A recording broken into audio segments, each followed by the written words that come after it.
Hello students, एक बार फिर से स्वागत है आपका आपके इस अपने यूट्यूब चैनल में। पिछले वीडियो में हम लोग यूनिट एंड डायमेंशन की चर्चा कर रहे थे और यूनिट एंड डायमेंशन में बहुत सारा बात हम लोग ऑलरेडी कर चुके थे। ये हमारा फिजिक्स लेक्चर का यूनिट एंड डायमेंशन का लेक्चर नंबर 2 है, जो कि हम आपको आगे बढ़ाने जा रहे हैं।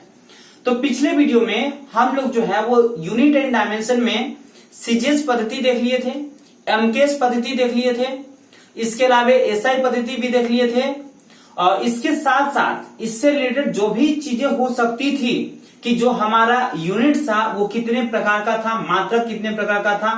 2 प्रकार का आपको बताया गया था मात्रक, जिसमें से एक तो आपको फंडामेंटल यूनिट बताए थे, एक आपको डायरेक्ट यूनिट बताए थे। इन दोनों के बारे में आपको हम समझाए थे और डिटेल रूप से आपको बताया गया था। ये हमारा लेक्चर नंबर 2 है और आज के वीडियो में हम लोग सदिश राशि और अदिश राशि के विषय में चर्चा करेंगे, यानी कि भौतिक राशियों के बारे में चर्चा करेंगे, फिजिकल क्वांटिटीज के बारे में चर्चा करेंगे। देखिए, बहुत सारे बच्चों को ये दिक्कत आता है कि जो सर फिजिकल क्वांटिटीज होते हैं, यानी जो भौतिक राशियां होती हैं, उन्हें सर याद कैसे किया जाए। कौन सा सदिश राशि है, कौन सा अदिश राशि है, कौन सा अदिश राशि है, कौन सा सदिश राशि है, बहुत बच्चों को कंफ्यूजन होता है। और यहां से हमेशा आप देखेंगे एक क्वेश्चन आपको अक्सर एग्जाम में पूछे जाते हैं। तो आज हम लोग इस सभी चीजों को याद करने की कोशिश करेंगे। तो उम्मीद करेंगे आप पेन और कॉपी लेकर बैठे होंगे, सभी चीजों को नोट डाउन भी कर लीजिएगा और आप समझ के एक बार अगर आप दिमाग में रख लीजिएगा तो आपको कोई ट्रिक की जरूरत नहीं पड़ेगी और सदिश राशि अदिश राशि जैसे ही एग्जाम में आएगा आप बता दोगे कौन सा सदिश है, कौन सा अदिश है। तो चलिए शुरुआत करते हैं। सबसे पहले चर्चा करेंगे राशि होते क्या है, क्वांटिटीज होते क्या है। तो ऐसा कोई भी चीज जिसे आप डिजिट में जो है वो लिख सकते हैं, संख्या में आप उसे, नंबर में आप उसे जो है वो प्रकट कर सकते हैं, दिखा सकते हैं, उसे हम लोग क्या कहते हैं, तो उसे राशि कहते हैं, क्वांटिटीज कहते हैं। अब क्वांटिटीज जो होते हैं अलग अलग प्रकार के होते हैं, जिसमें से हम लोग चर्चा क्या करेंगे, फिजिकल क्वांटिटी का चर्चा कर रहे हैं। फिजिकल क्वांटिटी क्या होता है? फिजिकल क्वांटिटी का मतलब हो गया भौतिक राशि। भौतिक राशि क्या है? तो वैसा कोई भी राशि, देखिए डेफिनेशन यहाँ पे लिख दिए हैं, वैसा कोई भी राशि जिसे आप माप सकते हो, मेजर कर सकते हो। जैसे आपको चावल लेना है, 10 केजी चावल दे दो, 20 केजी चावल दे दो, 30 केजी चावल दे दो, आप माप रहे हो उसे, आप उसे मेजर कर रहे हो, इसे क्या कहेंगे हम लोग, फिजिकल क्वांटिटी कहेंगे। हम जो कपड़ा पहने हैं वो कितने मीटर का है, आपके जो चप्पल हैं वो कितने नंबर के हैं, जूता कितने नंबर के हैं, ये जो भी आप चीज देखते हैं सबको हम लोग क्या कह सकते हैं, फिजिकल क्वांटिटीज कह सकते हैं। अब देखो, फिजिकल क्वांटिटी तो यहाँ पे आपको समझ में आ रहा होगा सर, वैसा कोई भी क्वांटिटी जिसे नाप सकते हैं, जिसे हम लोग माप सकते हैं, फिजिकल क्वांटिटीज कहा जाता है। और फिजिकल जो क्वांटिटी होते हैं वो 2 प्रकार के होते हैं, यानी भौतिक राशियां 2 प्रकार की होती हैं। एक आपका अदिश राशि है, एक आपका सदिश राशि है। अदिश राशि को इंग्लिश में हम लोग स्केलर क्वांटिटी कहते हैं, सदिश राशि को इंग्लिश में क्या कहते हैं, वेक्टर क्वांटिटी कहते हैं। यहाँ पे जो भी बच्चे इंग्लिश मीडियम वाले हैं उनकी सुविधा के लिए हम हर जगह पर आपको इंग्लिश में वर्ड को जो है वो यूज कर दिए हैं, आप देख सकते हैं। सवाल ये उठता है कि सर ये स्केलर क्वांटिटी क्या होता है, ये वेक्टर क्वांटिटी क्या होता है, सदिश राशि क्या होता है, अदिश राशि क्या होता है। तो सदिश और अदिश को डिफाइन करने के लिए आपके पास 2 पैरामीटर है। एक तो आपके पास मैग्नीट्यूड है, यानी कि परिमाण है, और एक दूसरा आपके पास डायरेक्शन है, यानी कि दिशा है। इन 2 पैरामीटर के थ्रू आप जो है सदिश अदिश की पहचान कर सकते हो। जैसे अदिश का पहचान है एक वैसे फिजिकल क्वांटिटीज, यानी वैसे भौतिक राशियां जिन्हें व्यक्त करने के लिए, जिन्हें प्रकट करने के लिए, जिन्हें दिखाने के लिए केवल मैग्नीट्यूड की आवश्यकता पड़ती है, ओनली मैग्नीट्यूड का, ओनली परिमाण की आवश्यकता पड़ती है, डायरेक्शन का जरूरत नहीं पड़ेगा, दिशा का जरूरत नहीं पड़ेगा, उसे अदिश राशि कहते हैं। जबकि वाइल एक ऐसी फिजिकल क्वांटिटी जिसे प्रकट करने के लिए, जिसे शो करने के लिए, जिसे व्यक्त करने के लिए, जिसे दिखाने के लिए हमें मैग्नीट्यूड के साथ साथ डायरेक्शन की भी जरूरत पड़े, उसे क्या कहते हैं, सदिश राशि कहते हैं। तो इन्हें मापने के लिए या इन्हें व्यक्त करने के लिए परिणाम के साथ साथ हमें दिशा की भी जानकारी होनी चाहिए, जरूरत पड़ती है। जबकि अदिश राशि को व्यक्त करने के लिए केवल परिणाम मैग्नीट्यूड की आवश्यकता पड़ती है, बाकी किसी चीज की आवश्यकता नहीं पड़ती है, उसे क्या कहते हैं, अदिश राशि कहते हैं। यहाँ पे आप 1-2 पॉइंट और याद रखिएगा। वो क्या क्या पॉइंट है कि अदिश राशि इनकी कोई दिशा नहीं होती है, पहली बात। दूसरी बात ये याद रखिएगा इन्हें सामान्य बीजगणितीय नियम से जोड़ा जाता है। सामान्य बीजगणितीय नियम से इसे क्या कहता है, जोड़ा जाता है। किसे? अदिश राशियों को। और अदिश राशि में जोड़ के त्रिभुज के नियम का पालन नहीं करती है, यानी जो स्केलर क्वांटिटी है वो जोड़ के त्रिभुज के नियम का पालन जो है वो नहीं करती है, ये बात याद रखिएगा। जबकि वेक्टर क्वांटिटी यानी जो सदिश राशि है ये जोड़ के त्रिभुज के नियम का पालन करती है, यानी सदिश राशि करती है और अदिश राशि नहीं करती है, ये बात आपको याद रखना है। अब यहाँ पे आ जाइए, वापस हम लोग आ जाते हैं। जो मेन पॉइंट हम लोग को चर्चा करना था, जो आपके दिलो दिमाग में जो है वो हमेशा जो है वो विषय बना रहता है, गंभीर विषय बना रहता है, सर कौन सा सदिश राशि है, कौन सा अदिश राशि है, कैसे पता करेंगे। हालांकि पता करने के लिए तो आप ऐसे समझ सकते हो जिसमें डायरेक्शन दिखाई दे देगा, यानी जिसमें दिशा दिखाई दे देगा, जिसको व्यक्त करने के लिए डायरेक्शन की जरूरत पड़ेगी, उसे आप कह सकते हैं कि भैया वो क्या है, सदिश है। लेकिन जिसमें डायरेक्शन नहीं दिखेगा वो क्या है, अदिश है। सबसे बड़ा सवाल बच्चों का, सर दिखता ही नहीं है, पता ही नहीं चल पाता है कि कहाँ पे डायरेक्शन देना है, कहाँ पे डायरेक्शन नहीं देना है। तो इसके लिए देखिए, पहला बात तो आपको एक्सपीरियंस की जरूरत पड़ेगी। दूसरा बात कि जो व्यक्ति जितना नंबर ऑफ क्वेश्चंस को ध्यान से पढ़ते होंगे, क्वेश्चन कि जब किसी भी क्वेश्चन में, चाहे मैथ का क्वेश्चन हो, चाहे फिजिक्स का क्वेश्चन हो, चाहे कहीं पे भी क्वेश्चन हो, जब वो सारे वर्ड आते हैं, वो सारे शब्द आते हैं, तो उस क्वेश्चन के आसपास क्या लिखा रहता है। जैसे मैथ पढ़ाते वक्त हमने अक्सर ये बात जो है वो ध्यान दिया है कि जब चाल दिया रहता है किसी व्यक्ति का जब चाल दिया रहता है, चाल की बात कर रहे हैं, स्पीड की बात कर रहे हैं, तो स्पीड में और वेग में दोनों में थोड़ा सा डिफरेंस होता है। वेग हम आपको बताए थे, जो वेलोसिटी बताए थे वो सदिश राशि था, लेकिन चाल जो था वो क्या था, अदिश राशि था। ये दोनों में आपको हम बात बताए थे। तो स्पीड दे देता है, एक बच्चे की चाल 5 किलोमीटर प्रति घंटा है, बस 5 किलोमीटर प्रति घंटा है। लेकिन जब वेग देना रहता है तो 5 किलोमीटर प्रति सेकेंड की चाल से पूर्व की ओर जा रही है। 5 किलोमीटर प्रति सेकेंड की वेग से पूर्व की ओर जा रही है, तो यहाँ पे पूर्व की ओर लगा रहेगा, यहाँ पे आपको डायरेक्शन लगा हुआ रहेगा। जबकि विस्थापन में देखेंगे 10 किलोमीटर पश्चिम की ओर या 20 किलोमीटर पश्चिम की ओर। बल में वैसे कहते हैं 20 न्यूटन नीचे लग रहा है कि 20 न्यूटन ऊपर लग रहा है, ये बता दीजिए। वेग किधर जा रहा है। उसी प्रकार से संवेग में भी कहते हैं भैया 10 केजी मीटर प्रति सेकेंड किधर, बाईं तरफ की दाईं तरफ। तो इस प्रकार से भी पहचान कर सकते हैं, लेकिन इससे पहचान आपका जनरल कंपटीशन में बहुत टफ हो जाता है, यानी कि इससे आप पहचान जो है वो जल्दी नहीं कर पाते हैं, बहुत दिक्कत होता है। तो एक ही रास्ता बचता है, आप ट्रिक से इसको याद कर लीजिए।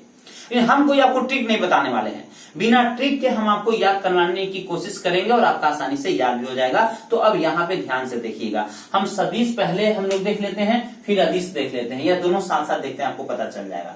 देखो बाबू, आप मैथ में एक चैप्टर पढ़े होंगे, चाल बराबर दूरी बटा समय। क्या पढ़े हैं, चाल बराबर दूरी बटा समय। बोलिए मेरे साथ साथ एक बार, चाल बराबर दूरी बटा समय। तो चाल बराबर दूरी बटा समय यानी speed equal to distance by time, इसमें जितना शब्द का प्रयोग हुआ सब के सब अदिश राशि है, सब के सब स्केलर क्वांटिटी है।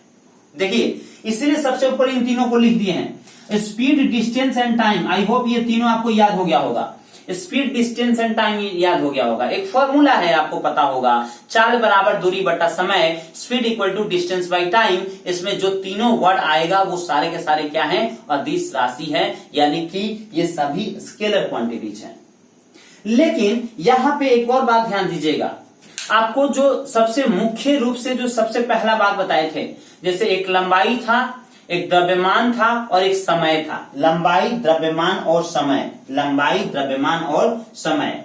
यहाँ पे अलग अलग हम लिख दिए हैं, एक ही जगह हमको लिखना चाहिए था, लंबाई, द्रव्यमान और क्या चीज, समय, यानी टाइम, मास एंड लेंथ। ये देखिए तीनों अदिश राशि होता है, जो यूनिट डायमेंशन में सबसे ज्यादा चर्चा किए थे लास्ट क्लास में, जिसमें तीनों का चर्चा किए थे, लेंथ का, द्रव्यमान का और क्या चीज, समय का। ये सब क्या होते हैं, तो ये सभी के सभी देखिए अदिश होते हैं। तो यहां से आपको द्रव्यमान भी पता चल गया, समय भी पता चल गया और ये आपको तीनों चीज पता चल गया।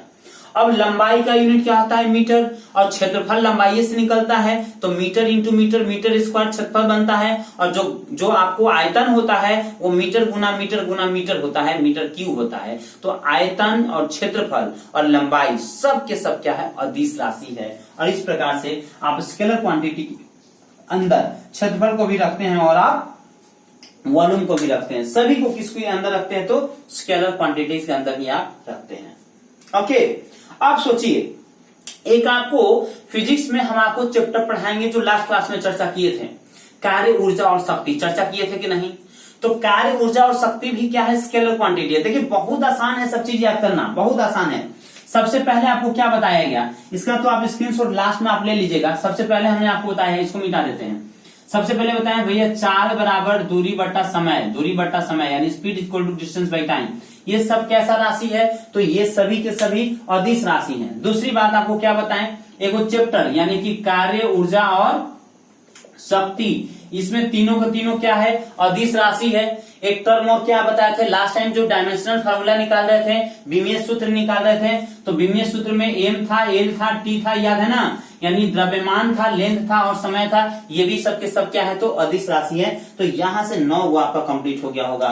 वर्क कंप्लीट हो गया, एनर्जी कंप्लीट हो गया, पावर कंप्लीट हो गया, यानी कि कार्य, ऊर्जा और शक्ति, द्रव्यमान भी कंप्लीट हो गया। जो घनत्व होता है वो तो द्रव्यमान से ही संबंधित होता है, इसलिए घनत्व भी जो होता है वो आपका क्या होता है? अदिश राशि होता है। और ताप और उष्मा देखिए, और उष्मा से रिलेटेड विशिष्ट उष्मा भी, और इसके अलावे एगो पोटेंशियल भी आपको याद रखना है। विभव जो होता है वो भी अदिश राशि होता है। यहाँ पे प्रेशर और टेम्परेचर जरा ध्यान से देख लीजिएगा। प्रेशर जो है, दाब जो है, वो भी अदिश राशि है। हालांकि फोर्स जो बल होता है वो सदिश होता है। बल हम लोग यहाँ पे लिखे होंगे, अगर नहीं लिखे होंगे तो हम आने वाले टाइम पे आपको लिख देंगे। लेकिन यहाँ पे दाब होता है, दाब जो होता है वो क्या होता है? अदिश होता है। लेकिन बल क्या होता है? सदिश होता है। दूसरी बात, यहाँ पे आपको 2 चीज और स्पेशल याद रखना है। चार्ज यानी आवेश, चार्ज भी अदिश राशि है। और आपका सबसे खास बात, चार्ज से ही रिलेटेड क्या है? विद्युत धारा, इलेक्ट्रिक करंट भी अदिश राशि है। हालांकि कहीं कहीं पे इसे सदिश भी कहा जाता है, लेकिन उसके लिए कंडीशन है, वो हम आपको पढ़ाएंगे। कब पढ़ाएंगे? जब इलेक्ट्रिक करंट पढ़ाएंगे वहां पे। यहाँ पे फ्रीक्वेंसी याद रखिएगा, फ्रीक्वेंसी भी क्या है? तो अदिश राशि है। तो देखिए, इलेक्ट्रिक करंट और इलेक्ट्रिक करंट से रिलेटेड क्या है? चार्ज क्या है? इलेक्ट्रिक, आप मोबाइल चार्ज करते हैं ना, तो किससे करते हैं? विद्युत धारा से करते हैं। तो विद्युत धारा से रिलेटेड क्या है? आवेश है। और ये दोनों कैसे राशि है? तो अदिश राशि है। उस ताप से उष्मा जो है, हीट जो है, वो संबंधित है। ये दोनों अदिश राशि हैं। विशिष्ट उष्मा में उष्मा आ ही गया, ये भी अदिश है। खाली वो याद क्या करना है? तो सर फ्रीक्वेंसी, बस एगो फ्रीक्वेंसी आप याद कर लो। एक आपको फ्रीक्वेंसी याद कर लेना है, और एक आपको यहाँ से डेंसिटी याद कर लेना है, और एक आपको और याद क्या कर लेना है? तो प्रेशर याद कर लेना है। ये 3 चीज याद कर लीजिए, बाकी सब अदिश राशि है। एक बार आप जो है अपने से रिवाइज करके देख लो, आप फिंगर पे काउंट कर लोगे। Sir speed equal to distance by time, यानी 4 बराबर दूरी बटा समय, सर क्या हो गया? अदिश राशि हो गया कि नहीं हो गया? दूसरा, जो सर एमएलटी यूज किए थे, एमएलटी यानी कि द्रव्यमान, समय और ये लेंथ, ये भी क्या है सर? तीनों तो अदिश राशि है। 3 3 6 अदिश राशि है। एक चैप्टर साइंस का पढ़े कि नहीं पढ़े हैं? Work, power and energy. तो वर्क, पावर एंड एनर्जी, कार्य, ऊर्जा और शक्ति, ये भी क्या है सर? अदिश राशि है। इसको भी रख दीजिए यहाँ पे, है ना? अब देखिए, आप लंबाई देखे होंगे, लंबाई से बना है क्षेत्रफल, और क्षेत्रफल से बना है लंबाई गुना में क्षेत्रफल हो जाता है आपका क्या चीज? तो आयतन, यानी मीटर स्क्वायर, मीटर क्यूब, ये भी क्या हो गया? अदिश हो गया। इसको भी जोड़ लीजिए, 12 हो गया, आपके 12 हो गए। और आपको इसके अलावे हम आपको क्या बताएं कि आपका द्रव्यमान से रिलेटेड घनत्व है, तो घनत्व भी हो जाता है। एगो दाब याद रख लेना है, एगो फ्रीक्वेंसी याद रख लेना है। ताप अदिश राशि है, ताप से संबंधित हीट हो जाता है, हीट मतलब उष्मा से संबंधित विशिष्ट उष्मा हो जाता है, यानी कि स्पेसिफिक हीट हो जाता है, वो भी आपका अदिश राशि है। और एक और आपको बताएं, विद्युत धारा से संबंधित आवेश है, चार्ज है, ये भी आपकी अदिश राशि है। तो एक बार अगर आप बढ़िया ढंग से इन सभी को देख लो तो ये पूरा अदिश राशि आपका कंप्लीट हो जाता है। और जब अदिश कंप्लीट हो जाएगा तो बाकी जितना भी चीज बच गया सब क्या हो गया? सदिश हो गया। और इतना से ज्यादा नहीं पूछता है। अब सदिश में क्या क्या आएगा जरा देखिए। तो सदिश में सबसे पहले वहां लंबाई था, तो यहाँ विस्थापन होगा। यहाँ चाल था, यहाँ वेग होगा, यहाँ वेग होगा, यहाँ त्वरण होगा, क्योंकि वेग के आगे त्वरण भी पढ़े थे। तो देखिए displacement velocity and acceleration, displacement velocity and acceleration. इसके अलावा मोमेंटम, मोमेंटम जो है, संवेग जो है वो भी क्या है, तो सदिश राशि है। ये वजन यानी भार जो होता है वो भी सदिश राशि होता है। इसके अलावा इंपल्स, इलेक्ट्रिक फील्ड, देखो इलेक्ट्रिक से याद आया मुझे, यहाँ पे विद्युत धारा खाली छोड़ दो बस, विद्युत में खाली एक ही जगह वो स्पेशल विद्युत धारा देख लो, विद्युत धारा, विभव और चार्ज, ये यानी विद्युत धारा जो है वो अदिश है, बाकी विद्युत जितना लगा हुआ है सब सदिश है, विद्युत जितना लगा हुआ है सब सदिश है, विद्युत जितना लगा हुआ है सब सदिश है। आप देख लो, जैसे विद्युत क्षेत्र, इलेक्ट्रिक फील्ड, सदिश राशि, वेक्टर क्वांटिटी, विद्युत तीव्रता, इलेक्ट्रिक इंटेंसिटी, विद्युत धारा घनत्व, इलेक्ट्रिक करंट डेंसिटी, चुंबकीय क्षेत्र भी विद्युत से ही संबंधित होता है। आपको फैराडे लॉ में बताएंगे, मैग्नेटिक फील्ड, चुंबकीय आघूर्ण, मैग्नेटिक मोमेंटम और चुंबकीय तीव्रता, मैग्नेटिक इंटेंसिटी। आप देख लो ये सब के सब कहाँ पे है, तो सदिश राशि में है। बल, आघूर्ण, टॉर्क हमेशा पूछता है, सदिश राशि है। और कोणीय वेग, एंगुलर वेलोसिटी भी क्या है, सदिश राशि है। इसके अलावा बल भी क्या होता है, तो बल भी सदिश राशि होता है। फोर्स इसमें एक अपना अलग से क्या कर लीजिएगा, जोड़ दीजिएगा। और इस प्रकार से सदिश राशि जो है इतनी होती है। उम्मीद करते हैं आपको ये बात समझ में आया होगा। आपको क्या करना है, जब एक बार आपका अदिश, पहले अदिश पे फोकस कर लो, क्योंकि एग्जाम में क्या होता है, इलिमिनेट आप कर सकते हो कि आपको अगर मान लीजिए सदिश नहीं याद आ रहा है, अदिश याद आ रहा है, तो आप सभी को, क्योंकि एग्जाम में तो आपके पास ऑप्शन भी होते हैं ना, तो ऑप्शन के अकॉर्डिंग आप उसको क्या कर सकते हो, इलिमिनेट कर सकते हो। तो पहले आप अदिश पे फोकस कर लीजिए, उसके बाद सदिश पे फोकस कीजिएगा। और सदिश में हम आपको बता दिए, देखिए जैसे यहाँ पे लंबाई था, तो यहाँ पे क्या है, विस्थापन है, यहाँ पे क्या है, त्वरण है, यहाँ पे क्या है, वेग है, यहाँ पे क्या है, बल है, बल आघूर्ण है, यानी कि सब सदिश की बात बता रहे हैं। इसके अलावा विद्युत धारा से संबंधित सारा चीज, यानी विद्युत धारा तीव्रता, विद्युत धारा इंटेंसिटी की बात कर रहे थे, विद्युत धारा मोमेंटम जो है, ठीक है ना, वो। इसके अलावे आपको इलेक्ट्रिक फील्ड, यानी कि इलेक्ट्रिक फील्ड जो बताएं, मैग्नेटिक फील्ड जो होता है वो सारा, मैग्नेटिक से और भी संबंधित, चुंबकीय आघूर्ण, चुंबकीय तीव्रता, सब सदिश में आता है। भार भी सदिश में आता है, आवेग भी सदिश में आता है, संवेग भी सदिश में आता है, बल भी सदिश में आता है। इससे संबंधित जितने चीज हैं, इससे संबंधित जितने चीज हैं, विस्थापन से संबंधित, वो सब कहाँ आता है, तो सदिश में आता है, क्योंकि विस्थापन जो है वो सदिश हो जाता है। और आपको जब आगे चल के पढ़ाएंगे, जैसे हम मोमेंटम जब आपको पढ़ाएंगे, तब मोमेंटम में जो फॉर्मूला यूज होगा उसमें कहीं ना कहीं विस्थापन होगा, क्योंकि ये वेग से बनेगा और वेग जो है वो विस्थापन से बना है।